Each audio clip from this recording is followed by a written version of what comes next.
되었으면 좋겠습니다. 한번 따라 하실까요? 다른 교훈, 바른 교훈. 다른 교훈, 바른 교훈.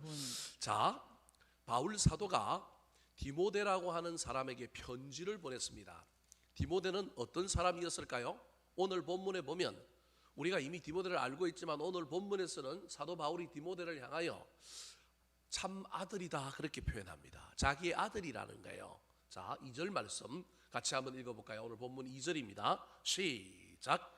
믿음 안에서 참 아들 된 디모데에게 편지하노니 하나님 아버지와 그리스도 예수 우리 주께로부터 은혜와 긍휼과 평강이 내게 있을지어다. 바울 사도가 영적으로 아들이라고 칭하는 사람들이 간혹 성경에 몇 사람이 있습니다. 그 중에 한 사람이 디모데고 또 다른 한 사람은 디도라고 하는 사람이 있습니다. 디모데 전서는 디모데에게 보낸 편지인데 그냥 아들이라 그러지 않고 뭐라고 얘기하고 있냐면 참 아들이라 그러고요. 또 그 앞에 뭐를 붙이고 있느냐면 믿음 안에서라고 하는 수식어를 붙여놓고 있습니다. 왜 그럴까요? 설명을 좀 해보면 디모데는 그의 아버지가 헬라인입니다. 예수를 믿지 않는 그리스인인 거예요. 근데 그의 어머니는 유대인 출신인 겁니다. 유대인들은 모계의 혈통을 따르는 거예요. 왜냐하면 엄마가 교육을 시킨다고 생각하기 때문에 그렇습니다. 믿음의 유산, 가정의 그 모든 것을 주로 누가 가르친다고 생각하느냐 하면 엄마가 가르친다고 생각하기 때문에 둘 다 유대인인 가정에서 자식이 태어나면 당연히 유대인이지만 믿지 않는 자와 결혼하여 자식을 낳아도 그 자식을 유대인이라고 부를 수 있는 건 엄마가 모계가 유대인이면 유대인으로 부를 수 있습니다. 그러니까 이 디모데는 이방인, 즉 헬라인인 아버지와 어머니가 유대인 사이에서 태어났기 때문에 혈통으로는 유대인들이 이 사람을 뭐라고 부르느냐면 유대인이라고 부르는 거예요. 이 유대인이었기 때문에 어려서부터 그의 외조모, 외할머니뿐만 아니라 어머니에게로부터 구약 성경을 철저하게, 율법을 철저하게 훈련받은 사람이 누구냐 하면 디모데예요. 근데 이런 디모데가 나중에 유대교에서 기독교로 개종을 하게 되었는데 어떻게 개종했는지는 설명을 안 합니다. 성경에.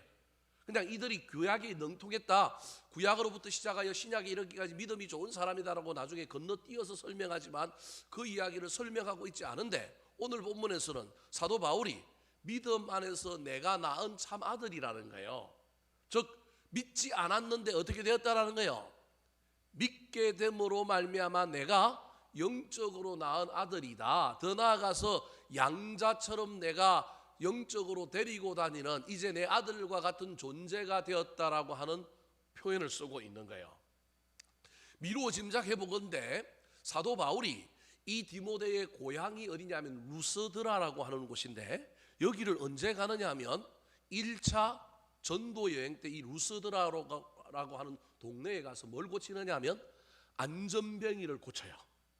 그래서 사람들이 막 놀래가지고 막 이때는 바울과 바나바가 갔단 말이에요. 바나바는 바울은 험에 썼어 뭐 이렇게 이야기하면서 그 지역에서 섬기는 막 신들의 이름을 누구에게 붙여주느냐 하면 이 바울과 바나바에게 붙여주는 거예요.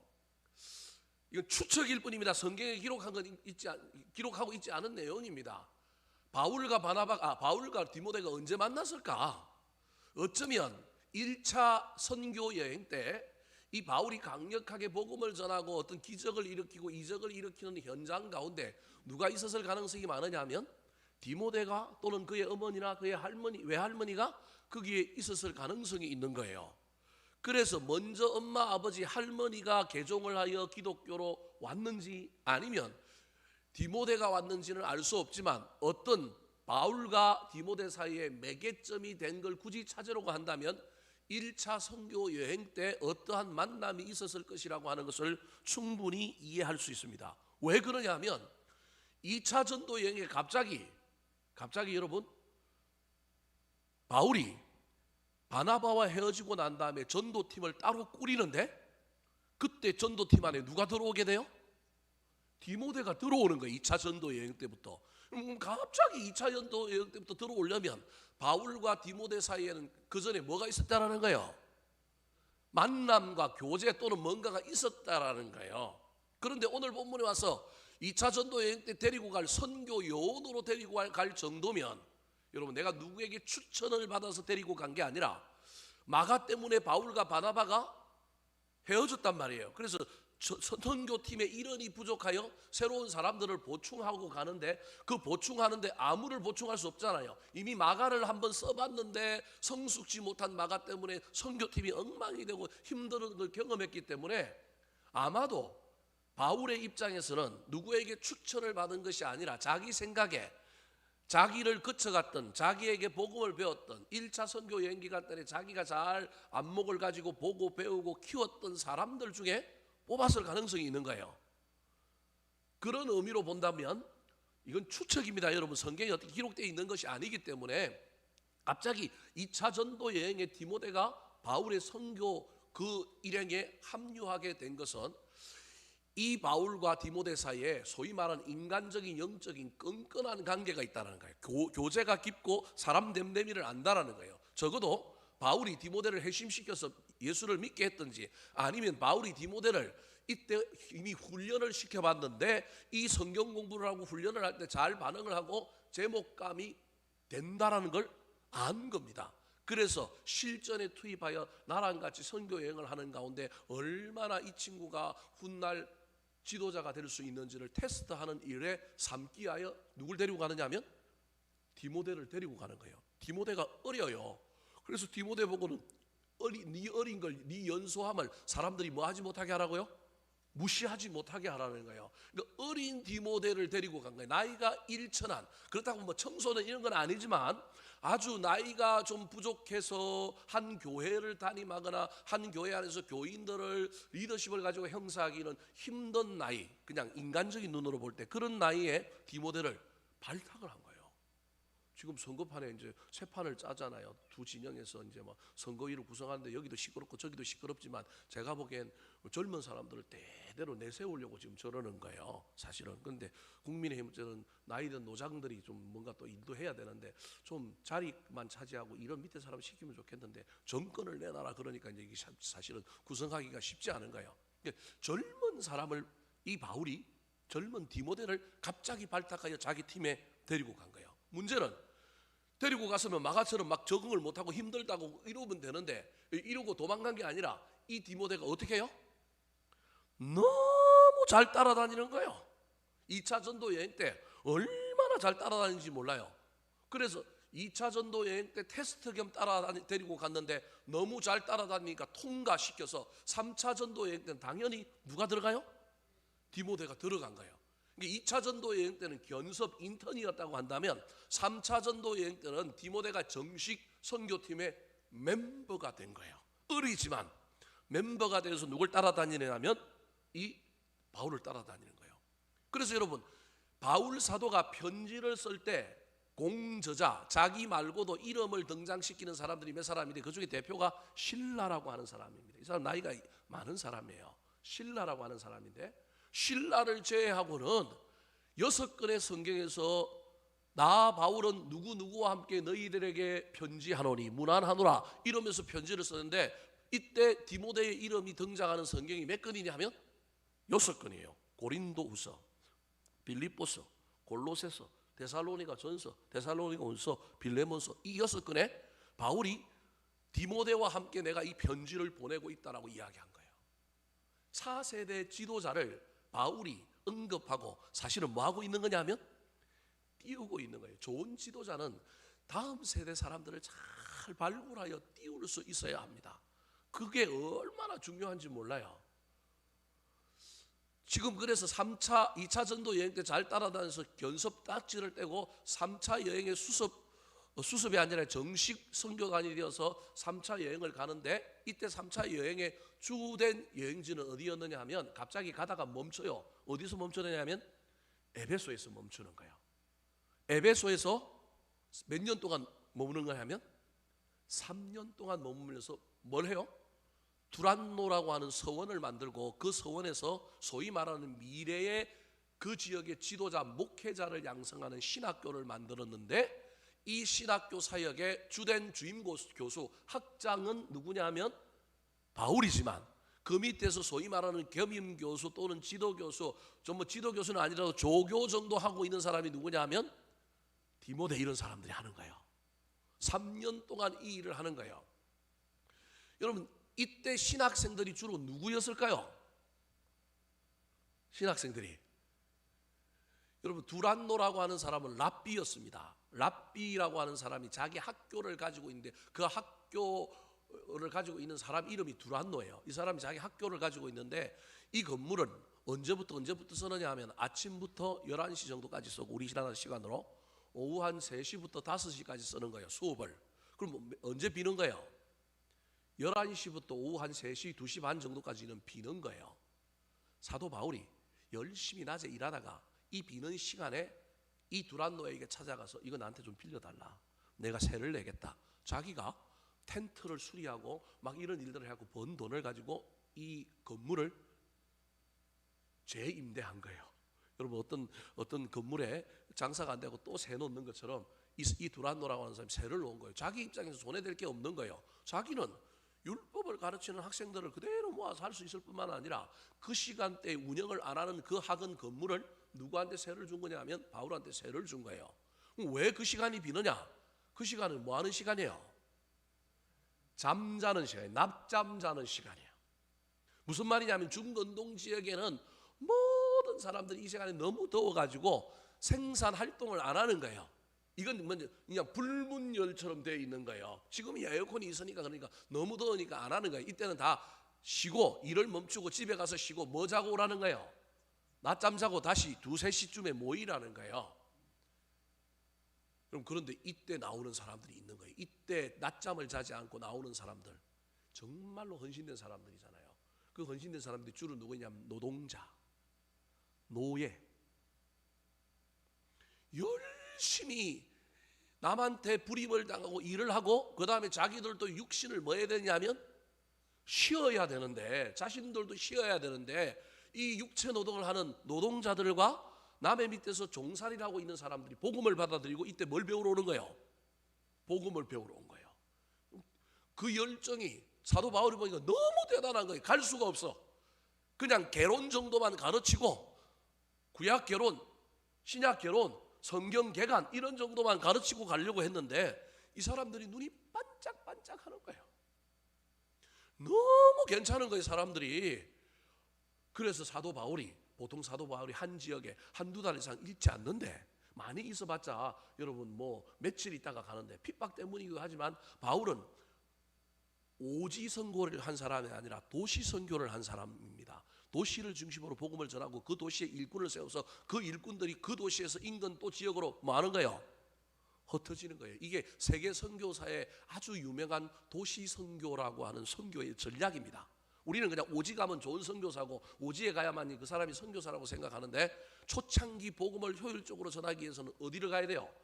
간문 도시를 가서 복음의 씨를 딱 뿌리고 거기서 누구를 세우느냐 하면 사람들을 세우고 그 사람들이 그 지역에 또 다른 오지 또 낮은 지역 또 다른 지역으로 탁 흩어지는 거예요.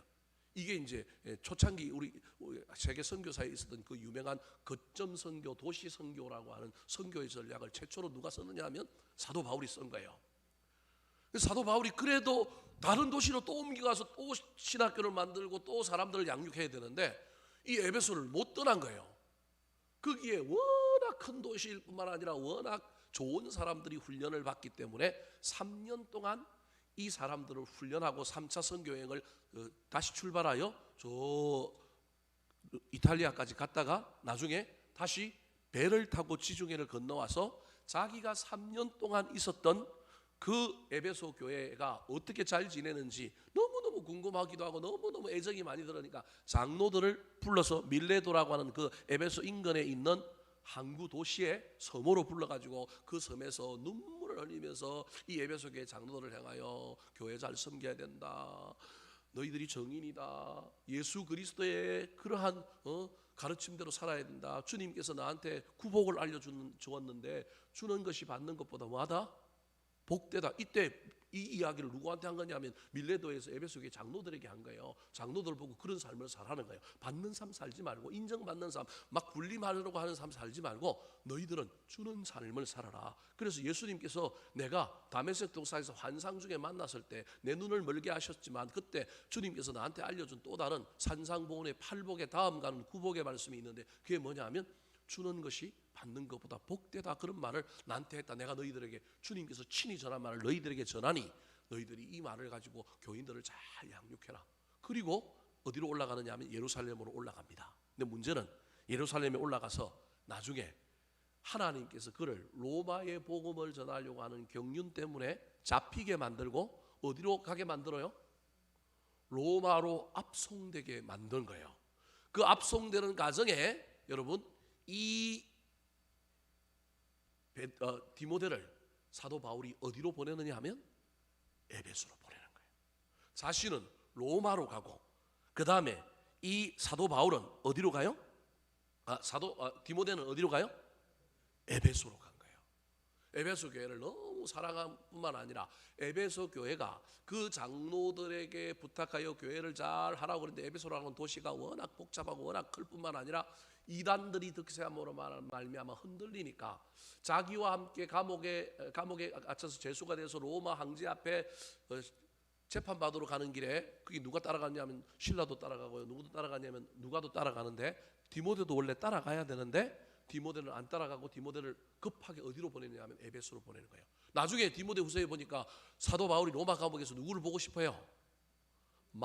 디모데를 보고 싶어 해서 디모데를 속히 내게로 말하고요, 데려오라, 막 이렇게 얘기하잖아요. 그러니까 처음에 디모데를 데리고 가려고 그런 거예요. 왜냐하면 아들이잖아요. 자기 옆에 있어서 자기를 보좌하고 돕는 일을 너무 잘할 뿐만 아니라 정말로 믿음으로 낳은 아들이기 때문에 자기와 함께 동행하고 사역을 하고 싶은데, 현장, 예배소라고 하는 교회의 현장이 너무 지금 문제가 생기니, 자기는 죄수가 되어서 갈 수 없으니 나 다음으로 가서 잘할 수 있는 사람, 비록 어리지만 잘할 수 있는 사람이 누구라고 생각한 거예요? 디모데라고 생각한 거예요. 그래서 그 디모데를 지금 어디로 보냈느냐 하면 이 에베소라고 하는 교회에 보내서 에베소 교회의 담임 목사가 되게 만든 겁니다. 그런데 이 목사가 어떻게 하면 이 목회를 잘할까? 이 에베소 교회가 직면하고 있는 이 문제들을 어떻게 하면 잘 처리하게 할까? 그걸 알려주기 위하여 로마 감옥에서 지금 뭐 쓰고 있는 거예요? 편지를 쓰고 있는 게 디모데 전 후서라고 하는 책입니다. 그 내용이 바로 3절에 나오고 있습니다. 자, 3절 말씀 같이 한번 읽어볼까요? 시작. 내가 마게도냐로 갈 때에 너를 권하여 에베소에 머물라 한 것은 어떤 사람들을 명하여 다른 교훈을 가르치지 말며. 사도 바울이 디모데를 에베소 교회로 보낸 1차적인 이유는 이 에베소 교회 안에 다른 교훈을 전하고 가르치는 사람들이 있는 거예요. 그 사람들을 제지하고, 그 사람들의 가르침이 잘못됐다고 변론하고, 그 사람들의 가르침을 그 공동체 안에 더 이상 영향력을 발휘하지 못하게 해야만이 교회가 무너지지 않고 교회가 바로 설 수 있다는 걸 사도 바울이 알았기 때문에 디모데를 통하여 그 일을 시키려고 보낸 거예요. 보내면서도 이미 다 알고 있는 목적이지만 다시 한번 이 디모데가 잊어버릴까 봐, 네가 그곳에 간 목적, 제1 목적은 뭐냐 하면 에베소 교회에서 다른 교훈을 전하는 그 어떤 사람들을 막아라. 그 어떤 사람들을 막는 것이 너의 1차 목적이다, 그렇게 말하고 있는 것입니다. 사랑하는 성도 여러분, 여기서 저와 여러분이 어떤 사람들이 누굴까라고 하는 걸 생각해 봐야 합니다. 어떤 사람들이, 우리는 흔히 이단이 들어왔다 이렇게 해석하는 성경학자들도 있습니다. 근데 지금 현재 이야기는 어떤 사람들이 이단이 아니고 교회 안에 자생하고 있는 사람들이라고, 교회 안에 자생하고 있는 사람들에게 누군가가 찾아와서 전해준, 이 사람들이 바깥에 나가서 뭘 배우고 온 걸 가지고 교회 안에서 다른 교훈을 가르치는 사람들이 되었다, 그렇게 말하는 거예요. 그 시대의 이야기를 하려고 하는 것이 아니라 오늘날의 시대의 이야기, 오늘날 현대 교회 이야기를 이 본문과 관련하여 여러분에게 좀 불편하지만 해보려고 합니다. 교회 안에는 늘 이단도 들어오기도 하지만 우리 내부에서 뭘 전하는 사람들이 있느냐 하면 다른 교훈을 전하는 사람들이 있다는 걸 잊어버리면 안 됩니다. 저와 여러분이, 목사인 저도 마찬가지입니다. 나도 모르는 사이에 하나님의 교회 안에서 나도 무슨 교훈을 전하는 사람일 수 있느냐 하면 다른 교훈을 전할 수 있는 사람임을 잊어버리면 안 됩니다. 그럼 잘 기억하셔야 합니다. 제가 목회자로서 제 목회자의 권위를 유지하기 위하여 여러분에게 이 얘기를 하는 것이 아니라, 오늘날 한국 교회는 교회의 스피릿과 교회의 정신과 교회의 목표가 따로 있고 그것을 위임받아서 세움을 받은 목사, 장로, 구역장, 목자, 교사, 수많은 사람들이 있는데, 이 사람들이 직통 어떤 조직의 계열을 따라서 하나님께로부터 쭉쭉쭉쭉 내려오는 한 스피릿 속에, 한 정신 속에, 한 목회 철학과 한 어떠한 진리 속에 교회를 움직이면 아무런 문제가 없는 거예요.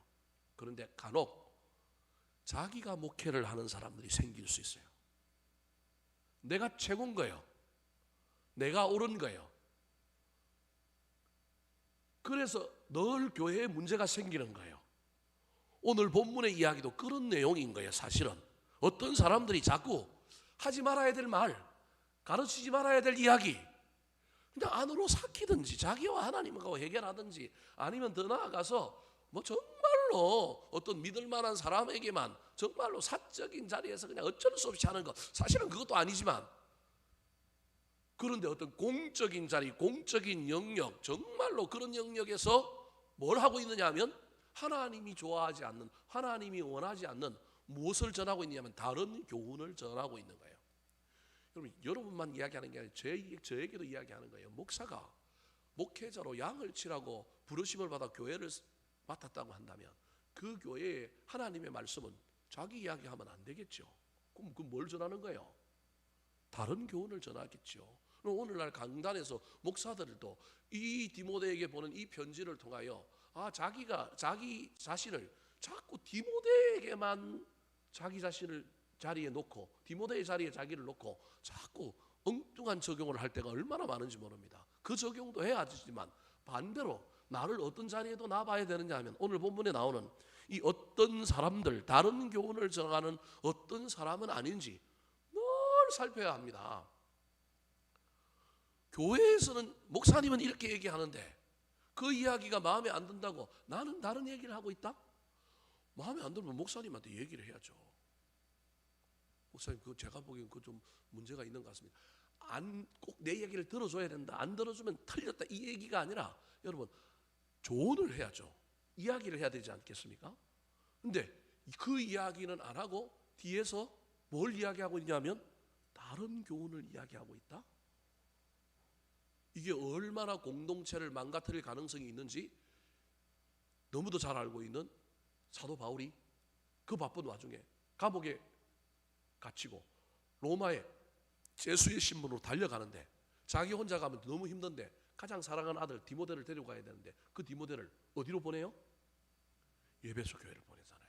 저 다른 교훈, 저거 큰일 난다, 저거 교회 망가뜨린다, 사람들을 많이 실족시킨다. 지 혼자 다른 교훈을 말하고 지 혼자 그 다른 교훈을 믿고 따르는 건 좋지만 저걸 공동체 안에서 이야기하는 가운데 얼마나 많은 사람들이 넘어지고 자빠질까? 이게 지금 곤두서 있는 사람이 누구냐 하면 사도 바울인 거예요. 그래서 디모데에게 보내놓고 인사 딱 하고 난 다음에 디모데 인사하고 3절에서 첫 번째 나온 얘기가 네 목적이 뭐냐, 네가 해야 될 일이 뭐냐? 야, 다른 교훈 말하는 사람들 그거 전하지 못하게 해라, 그렇게 말하고 있는 겁니다. 자, 그렇다면 오늘 본문에 나온 이 다른 교훈이 뭘까요? 이 다른 교훈을 말하고 있는 사람들은 어떤 특징을 가지고 있을까요? 첫 번째 특징입니다. 따라 하시겠습니다.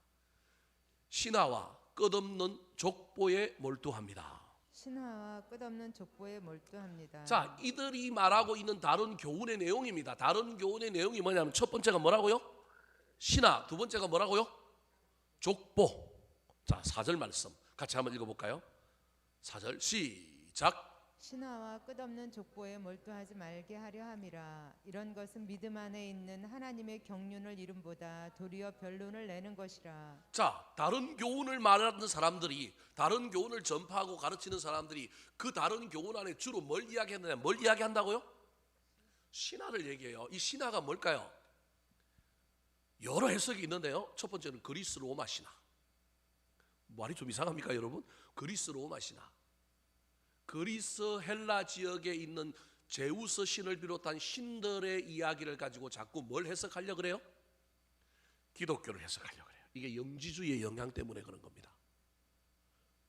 그러니까 이게 말이 이상한 것 같지만 내가 어디 가서 뭘 들어보니까 그게 좋은 것 같은데 그걸 가지고 자꾸 이야기하는 거예요. 딴 교회에서 어떤 프로그램을 하는데 그 프로그램이 너무 좋더라. 근데 그 프로그램을 운영하는 목사와 그 프로그램을 진행하는 스태프들과 그 프로그램을 진행할 수 있는 토양과 환경은 생각하지 않고 우리 교회는 안 하더라. 우리 교회는 그래서 나쁜 교회다.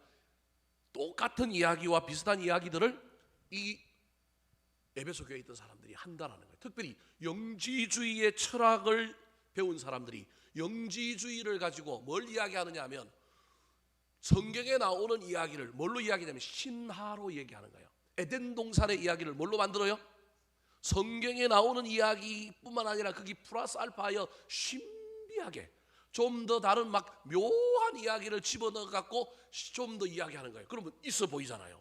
없는 이야기를 하는 거니까 얼마나 위대해 보여요. 독특한 이야기를 하니까 얼마나 멋져 보여요.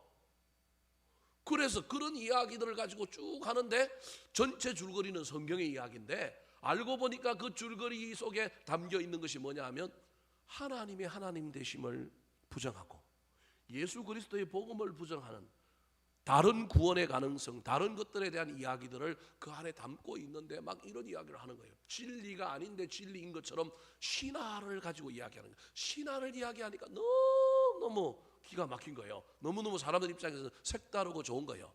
여러분 너무 색다른 거 너무 좋아하지 마십시오. 그 다음에 또 어떤 걸 요구해야 돼요? 더 색다른 것, 더 하다가 나중에 큰일 납니다. 오늘 새벽 기도에 나온 사람들 알겠지만 옛적 길이 좋은 길입니다. 옛날 게 좋은 것일 수도 있습니다. 두 번째가 뭐에 몰두한다고요? 족보.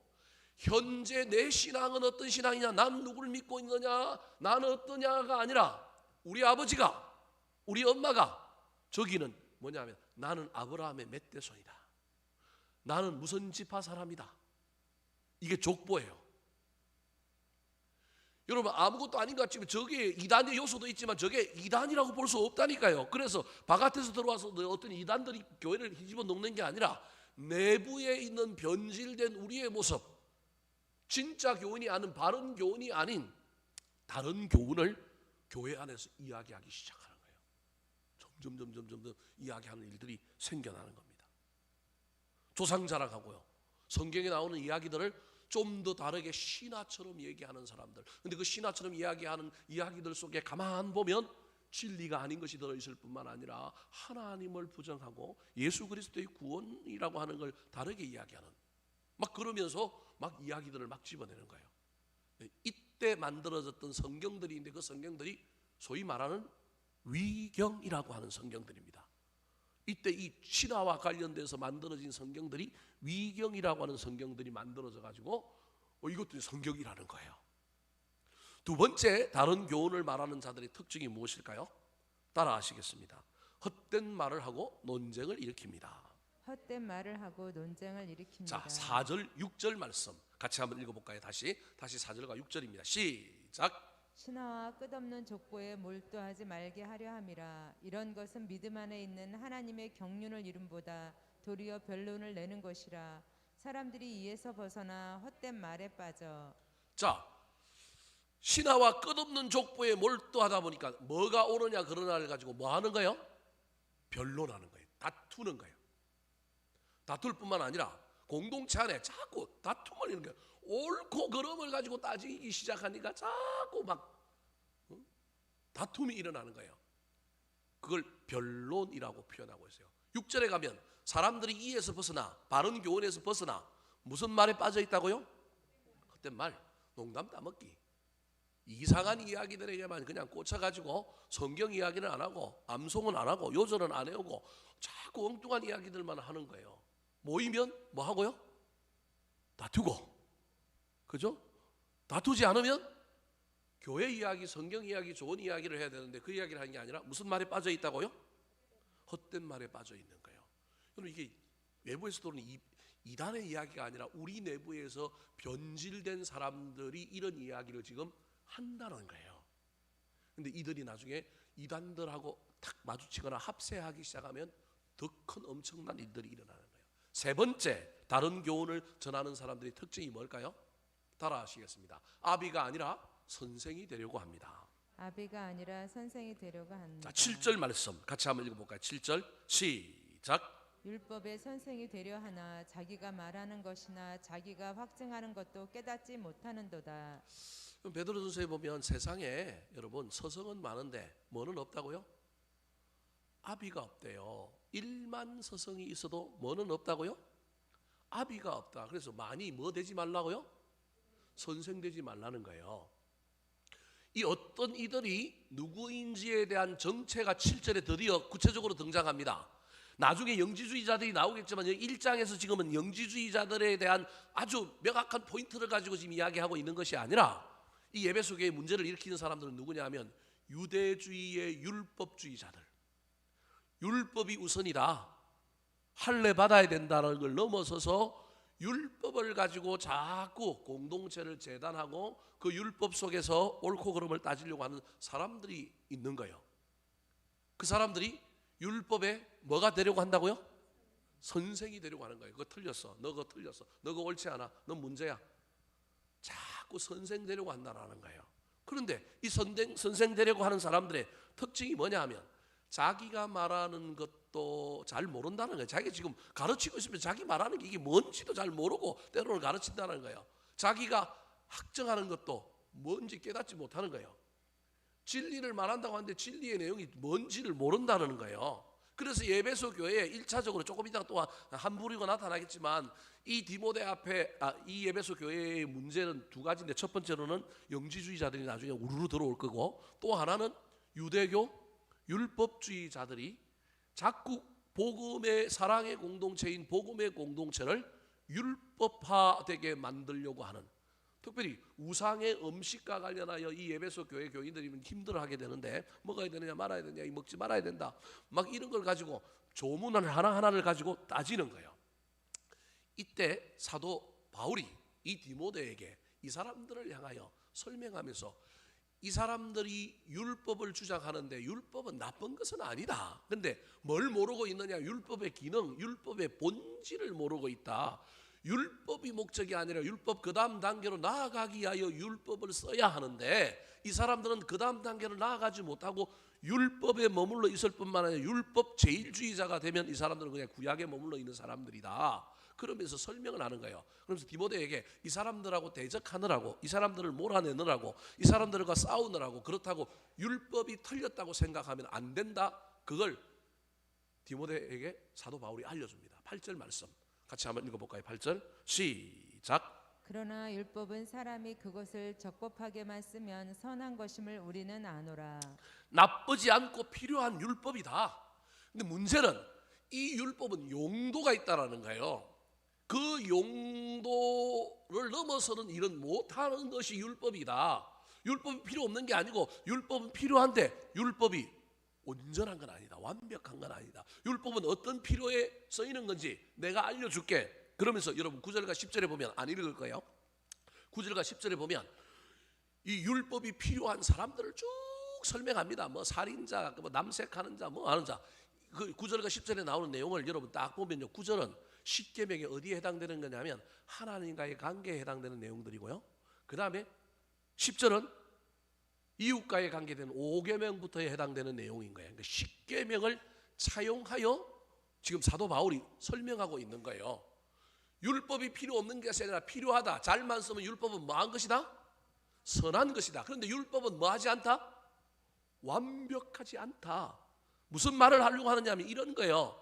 율법은 하지 마라 하지 마라 하지 마라 했는데 하지 마라 하지 마라까지만 하고 하게 하는 일은 뭐한다?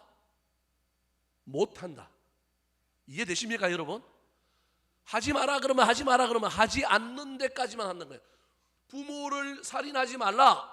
그런데 궁극적으로 해야 될 이야기는 뭐예요?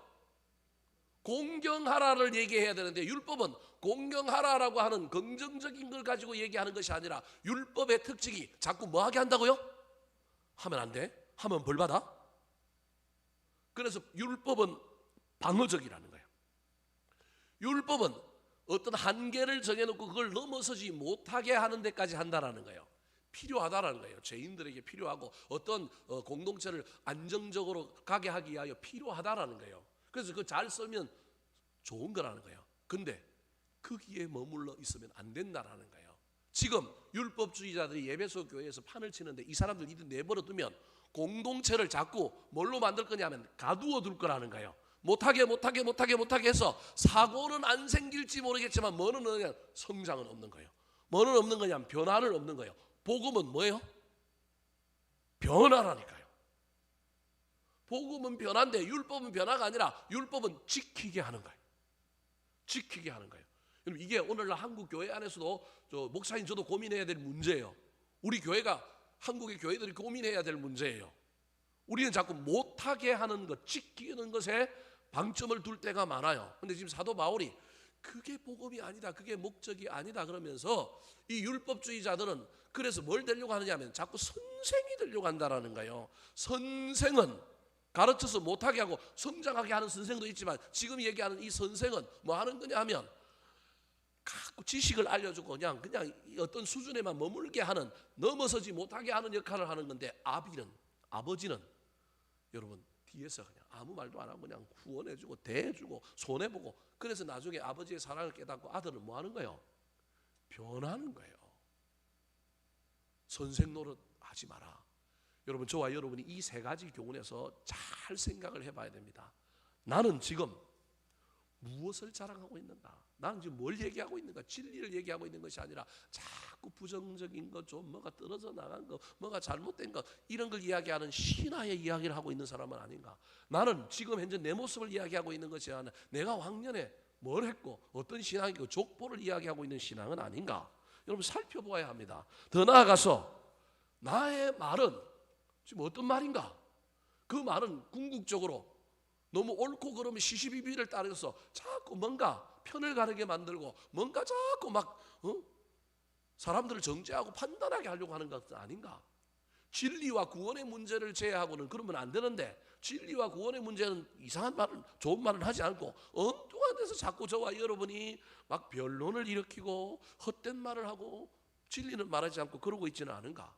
내가 아비로 살아야 되는데 혹시 선생으로 사는 것 아닌가? 잘 살펴보아야 합니다. 이 이야기를 뒤집으면 다른 교훈이 아니라 무슨 교훈이 된다고요? 바른 교훈이 되는 거예요. 그래서 오늘 본문에 이 다른 교훈을 말하는 사람들을 이야기하면서 디모데에게 사도 바울이 그러면 네가 전해야 될 진짜 복음, 참 복음은 뭔지에 대한 설명을 동시에 하고 있습니다. 자, 그렇다면 진짜 복음, 바른 복음은 어떤 복음일까요? 따라 하시겠습니다. 하나님의 구원을 이루려고 합니다. 하나님의 구원을 이루려고 합니다. 자, 4절 말씀 같이 한번 읽어볼까요? 4절 시작. 신하와 끝없는 족보에 몰두하지 말게 하려 함이라. 이런 것은 믿음 안에 있는 하나님의 경륜을 이름보다 도리어 변론을 내는 것이라. 신하와 족보, 변론이 다른 복음의 내용이라고 한다면 바른 복음의 내용은 하나님의 뭘 이루는 거라고요? 경륜을 이루는 거라요. 그럼 하나님의 경륜, 이게 어려운 표현인데 하나님의 경륜의 최고복은 뭐예요? 구원이에요. 하나님의 섭리, 하나님의 계시, 하나님의 경륜의 최고복은 뭐냐 하면 구원이라는 거예요.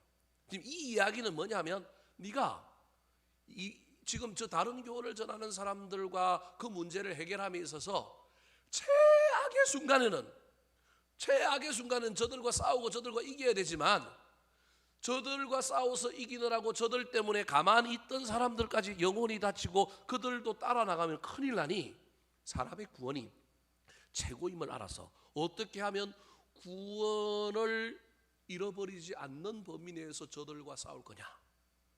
싸움의 목적도, 저 사람들과의 관계 영역에서 네가 지금 하고자 하는 목적도 궁극적으로 뭐라고요? 싸워서 이기는 게 아니라니까요. 뭐라고요? 구원이라니까요. 구원. 여러분 이 문제를 잘 생각해야 됩니다. 목사인 제가 제일 붙들어야 할 이야기가 이겁니다. 어떤 교회에 제가 아는 목사님이 최근에 사임을 했는데, 사임한 이유 중에 하나가 정말로 억울한데, 사임했던 이유 중에 하나가 그 억울함을 풀려고 애를 많이 썼는데도 안 되니까 이 목사님이 사임을 했습니다. 사임을 했어요. 우리가 목사님 몇 분이 가서 찾아가서 말리고, 목사님 사임하면 노후도 지금 준비도 안 돼 있고 그런데 어떻게 했습니까? 그랬더니 그 목사님이 하신 말이 뭔지 아십니까? 내가 사임하지 않으면 뭐가 망한다고요? 교회가 망한다는 거예요. 여기서 내가 내 자존심을 세우고 내 앞날 내 이익을 생각하기 시작하면 교회가 망한다는 거예요. 근데 이때 젊은 목사 하나가 이 목사님과의 우리의 대화를 다 뭐냐면 녹음을 했어요. 그 녹음한 걸 누구한테 보내줬을까요? 장로님께 보내줬어요. 그 교회 장로님에게 보내줬어요. 나쁜 의도가 아니라 좋은 의도로 어떻게 하면 이 문제를 잘 해결할 수 있을까? 장로님들이 이 목사님의 한 30분 이야기하는 이 내용을 그 녹음했던 걸 다 듣고 이 장로님들이 감동을 받은 거예요. 아, 우리하고 뭐가 좀 안 맞고 좀 힘들어서 뭐가 있어서 우리가 이랬긴 했지만 목사님이 뭘 사랑하는구나? 교회를 사랑해서 저러시는구나. 그래서 깔끔하게 정리하는구나. 감정들이 사이에 있기 때문에 너무 많이 왔기 때문에 되돌리고 이 녹음을 듣고도 되돌리고 할 수 없으니 가시는 길을 어떻게 하자? 잘해서 보내드리자. 제가 최근에 잘한 일 중에 하나가 이겁니다. 그래서 우리 젊은 목사들 한 서너 명이 찾아가서 그 목사님 설득하는 가운데 저보다 더 똑똑한 젊은 친구 하나가 무슨 생각이 나는지 녹음을 했는데 이걸 뭐 원본을 다 보냅시다 그래가지고 다 혹시 또 엮이는 일어난 거 아닌가 그랬더니 괜찮을 것 같습니다. 목사님이 가서 전달해 주면 될 것 같습니다. 그래서 그 장로님에게 전달을 수석 장로님에게 전달을 했는데 그 장로님이 그걸 듣고 장로님들 모아가지고 뭐 우리가 합칠 수는 없습니다. 더 이상 이미 너무 많이 왔기 때문에. 그런데 그만두시겠다고 했는데 야박하게 하지 않고 잘해서 정리를 하도록 하겠습니다. 그래서 지금 정리가 잘 되고 있어요. 얼마나 감사한지 몰라요. 여러분, 싸워서 이기느냐, 내 자존심이 서느냐 안 서느냐가 목적이면 안 됩니다. 목적이 뭐라고요? 구원이라니까요. 하나님의 경륜을 이루는 것. 그래서 지금 디모데에게 사도 바울이 야, 잘 기억해. 지금 네가 간 목적이 뭐냐 하면 더 많은 사람을 뭐하게 만들려고? 구원하게 하려고 하는 거야. 네가 지금 저 사람들하고 잘 지혜롭게 행하여 저 사람들이 들어주면 좋겠지만 안 들어주고 계속 고집하면 어쩔 수 없이 저 사람들과 싸워야 되지만 그럼에도 불구하고 그 사람들도 또 이걸 감망하고 있는 중간지대에 있는 사람들도 잘 결정할 수 있도록 구원의 목적임을 기억하여 너무 싸워서 이기는 데만 전투력만 급상승하고 싸워서 이기고 막 내 자존심 상하는 거 막 억울해하면서 싸우느라고 하나님의 구원을 잃어버리면 안 된다. 사랑하는 성도 여러분, 교회 안에서 저와 여러분의 삶에도 이런 부분들을 잘 기억할 수 있었으면 좋겠습니다. 우리가 젊었을 때 미성숙해서 때로는 이런 부분에 놓치는 것들이 많았을지라도 이제 나이가 들고 또 성숙해지면 또 우리 가운데 이런 상황이 펼쳐질 때마다 가정에서도 사회에서도 공동체에서도 저와 여러분이 해야 될 일들을 가장 큰 목적, 가장 위대한 목적이 무엇인지 그 목적 속에서 내가 지금 어떻게 행동하는 것이 옳은 것인지를 잘 기억하여 행할 수 있게 되기를 예수님의 이름으로 축원합니다. 두 번째, 다른 복음과 달리 바른 복음은 무엇일까요? 따라 하시겠습니다. 믿음으로 사랑하며 삽니다. 믿음으로 사랑하며 삽니다. 자, 아까 율법주의자들이 뭐 되려고 그랬어요? 선생 되려고 그랬잖아요. 선생 되려고 그랬잖아요. 근데 지금 사도 바울이 디모데에게 너 가서 선생하면 안 되고 뭐 해야 된다고요? 사랑하는 사람이 되어야 된다는 거예요. 자, 5절 말씀 같이 한번 읽어볼까요? 5절 시작. 이 교훈의 목적은 청결한 마음과 선한 양심과 거짓이 없는 믿음에서 나오는 사랑이거늘. 자, 핵심은 사랑이에요. 근데 그 사랑이 어디서 나오는지 진짜 변함없는 사랑, 다음없는 사랑, 진짜 사랑이 되려면 그 사랑이 그냥 의지적으로 하는 사랑 정도가 아니라 그 사랑의 출처가 어디냐면 세 가지인데 하나가 어디라고요? 청결한 마음. 그 다음에 어디라고요? 선한 양심. 그 다음에 어디라고요? 거짓이 없는 믿음이라는 거예요. 믿음으로 사랑해야 합니다. 여러분, 마음으로 사랑해야 합니다. 선한 양심은 다르게 얘기하면 성령의 능력으로 사랑해야 합니다. 우리의 믿음은 뭘로 증명되어야 되느냐 하면 사랑으로 증명되어야 되는 거예요. 자, 율법주의자들이 선생이 돼서 무엇이 옳고 그름을 자꾸 이야기하지? 너는 아비아와 같이 뭐하는 사람이 되어라? 사랑하는 사람이 되어라. 네 믿음을, 이 복음을 뭘로 증명해라? 사랑으로 증명해라. 그렇게 말하고 있는 거예요. 마지막입니다. 세 번째로 진짜 복음, 다른 복음과 달리 바른 복음은 어떤 복음일까요? 따라 하시겠습니다. 영광의 복음을 따르는 삶을 삽니다. 영광의 복음을 따르는 삶을 삽니다. 11절을 한번 읽고 설명을 해볼까요? 오늘 본문의 핵심이 뭐냐면 11절입니다. 자, 11절 같이 한번 읽어볼까요? 11절 시작. 이 교훈은 내게 맡기신 바 복되신 하나님의 영광의 복음을 따름이니라. 지금 사도 바울이 디모데에게 뭐라고 얘기하냐면 나는 영광의 복음을 따랐으니 너도 뭘 따르라고요? 영광의 복음을 따르라 그렇게 얘기하는 거예요. 그런데 내가 받은 바른 교훈, 내가 하나님께로 받은 교훈, 그리고 내가 성도들에게 받은 교훈은 하나님께서 나에게 맡겨주셨는데 그 맡겨주신 내용이 뭐냐면 영광의 복음이라는 거예요. 그럼 저 영광이라고 하는 단어를 여러분 제가 좀 설명을 하면 변화산에서 예수님이 옷이 하얗게 변했는데 그때 쓰고 있는 단어가 영광이에요. 예수님이 고난을 받고 무덤에 죽은 지 3일 만에 부활했는데 그 부활이 뭐예요? 영광이에요. 지금 제가 영광이라는 단어를 무슨 단어로 바꾸려고 하느냐 하면 변화라고 하는 단어로 바꾸려고 지금 여러분에게 설명을 하는 거예요. 왜냐하면 저것만 갖고 계속 설명하면 너무 지루할 뿐만 아니라 어렵기 때문에 그냥 논리를 제가 띄어서 그냥 연역적으로 하는 게 아니라 기납적으로 하는 게 연역적으로 여러분에게 그냥 딱 설명을 하고 가려고 그러는 거예요. 영광의 복음은 어떤 복음이냐 하면 변화의 복음이라는 거예요. 자, 앞에 7절, 8절, 9절, 10절에 나오는 이야기는 뭐냐 하면 예배소 교회 공동체 안에 들어와 있는 율법주의자들이 선생이 되어서 율법적으로 구약의 말씀을 가지고 이건 틀렸어, 이건 잘못돼서 이거 고쳐야 돼, 자꾸 교인들을 이렇게 한다라는 거예요. 거기에 사람들이 막 해가지고 사도 바울은 우리한테 구약 말씀 안 가르쳤는데 예수님이 어떤 사람인지, 예수님이 뭘 했는지, 예수님의 복음이 뭔지 이걸 얘기했는데 왜 우리는 구약을 모르지? 그럼 우리 구약을 배워야 되나? 그러면서 뭘 또 받아야 되냐면 예수를 믿어도 구원받는 건 뭘로 받는다고요? 할례 받지 않으면 안 되니까 할례 받으라 그런단 말이에요. 율법주의자들이 자꾸 선생이 되어서 율법을 가지고 이것저것을 막 한계를 짓고 규정하고 막 따지고 이런 일들을 지금 하고 있는 거예요. 근데 그것에 사람들이 지금 영향을 받아서 그러면 율법의 조문을 외워야 하고 어떤 율법을 우리가 배워야 하는구나 이 생각을 하고 있는 이 사람들에게 그걸 틀렸다는 걸 알려줘야 되는데 아까도 이야기했던 율법은 방어적이고 율법은 어떤 한계 안에 사람을 가두는 거지만 우리가 예수 그리스도께 받은 복음은 어떤 복음이라고요? 영광의 복음인데 아까 제가 영광을 무슨 단어로 이야기했어요? 변화라는 거예요. 변화. 그러니까 못하게 하는 것이 아니라 못하게 하는 걸 넘어서서 뭐 하게 해야 되느냐 하면 하게 하는 변화의 사람으로 만드는 것이 복음이라는 거예요. 그래서 9절과 10절에 나오는 막 그 율법에 대한 그 율법이 필요한 사람들에 대한 이야기가 나오는데 그 이야기를 그냥 못하게 하고 못하게 하는 걸 넘어서 뭐 하게 만드는 사람들로 바꾸는 것이 복음이냐면 사랑하게 만들고 효도하게 만들고 막 이렇게 더 나아가서 성장이 나타나고 변화가 일어나게 만드는 것이 뭐냐 하면 복음이라는 거예요. 지금 사도 바울이 내가 이 복음을 따라서 내가 여지껏 사역했던 것처럼 너도 이 에베소 교회에서 너의 사역의 주된 목표 중에 하나가 첫 번째가 아까 구원이라고 하는 걸 앞에 이야기했다고 한다면 그 구원으로 인하여 그 구원에 들어간 사람들에게 뭐가 나타나게 만들어라? 변화가 나타나게 만들어라. 영광의 복음을 따라라. 사랑하는 성도 여러분, 말씀을 마치려고 합니다.